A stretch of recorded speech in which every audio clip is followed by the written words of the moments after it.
Masih besar sekarang polisi itu, lebih dari gajinya. Iya, silahkan para media. Kalian percaya kata Pak Polisi itu tadi? Disuruh wartawan-wartawan suruh videokan polisi-polisi yang tidak bertindak onar, bertindak tidak baik kepada masyarakat. Kan? Kamu percaya? Bila ada bukti video itu, oknum polisi itu akan dipecat di tempat, dimalukan. Kamu percaya? Aku tidak percayalah. Kenapa aku tak percaya? Seperti kasus yang kematian anak SMP di Padang, di provinsi Sumatera Barat, yang dibantai oleh 17 orang polisi karena anak SMP itu bawa motor, kan? Dikeroyok beramai-ramai. Adakah mereka dipecat sekarang? Tidak ada dipecat satu orang pun, kan? Cuma dicopot dari jabatan. Dan contoh dia Kapolsek, kan? Dipecat, dicopot dari jabatan dia Kapolsek, dipindahkan ke tempat lain. Begitu juga dia Kapolres, dicopot dari Kapolres, dari jabatan Kapolres, dipindahkan ke tempat lain. Begitu yang berlaku dari ini, di sistem yang berlaku di Indonesia dari semenjak kolonial Belanda sampai sekarang. Jadi tidak ada pemecatan aparatur negara yang bertindak onar, yang bertindak kriminal di Indonesia. Cuman Sambo saja yang ada. Itu pun dipecat dipecat dari dinas dia. Mungkin gajinya masih mengalir itu. Sebab apa? Sistem yang berlaku di Indonesia itu sistem kapitalis, lebih mementingkan orang besar. Apalagi aturan-aturan dalam mau jadi polisi atau tentara Republik Indonesia. Kalau tidak ada uang, jangan kau haraplah kau jadi tentara atau jadi polisi. Mesti ada uang 100 juta, 200 juta. Harus sogok baru dapat masuk ke mau lulus jadi polisi atau tentara. Begitu juga mau masuk dinas-dinas lain atau pejabat-pejabat lain di Indonesia. Mau jadi presiden pun harus sogok. Sebab sistem sogok menyogok itu di Indonesia sudah mendarah daging, sudah jadi tradisi budaya yang harus dibudidayakan dari turun temurun sampai ke anak cucu, sampai ke hari kiamat itu. Tak mungkin itu terbebaskan dari sogok menyogok korupsi itu di Indonesia. Kenapa begitu? Karena memang sistemnya begitu, dari warisan peninggalan kolonial Belanda. Begitulah di Indonesia. Coba lihat selama ini siapa yang selalu berbuat onar, yang selalu berbuat anarkis. Apakah masyarakat atau rakyat Indonesia? Tidak. Ada pun segelintir saja pencuri-pencuri ayam, pencuri-pencuri kambing, lembu. Itu pun dibantai kau-kau, dibantai habis-habisan sama polisi, ditembak di betis. Coba yang berbuat salah itu, berbuat kriminal itu masyarakat, langsung ditembak. Ada yang ditembak mati, kan? Hukum Indonesia itu hukum kapitalis, hukum KUHP, kasih duit habis perkara hukum. Jangan percaya itu. Malahan yang terjadi seperti sidang di Mahkamah Konstitusi Indonesia, kan? Bukti ada semua, dinampakkan videonya, tapi tidak berlaku. Lebih macam ni,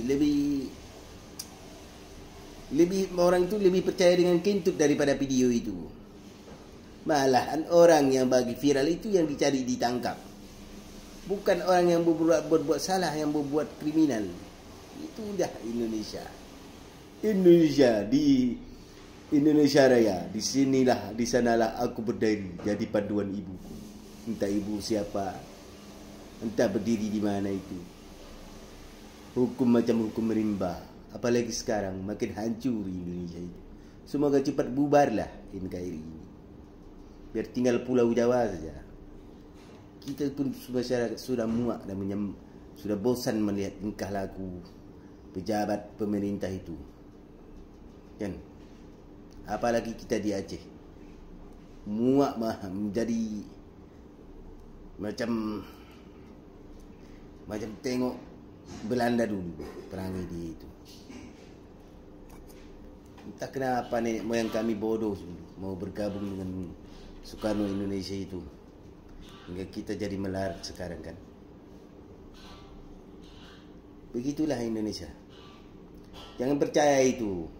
Bila diviralkan video itu nanti malahan kau sendiri yang kena tangkap. Itu polisi itu. Pagi cakap begini, siang cakap begitu, sore cakap lain pula. Karena apa? Orang itu berpedoman dengan Majapahit, kemudian kolonial Belanda. Nah, identik dengan itu duanya, kan? Bayangkara itu kan Majapahit itu, kan? Yang percaya itu polisi itu bukan penegak hukum tapi perusak hukum di Indonesia.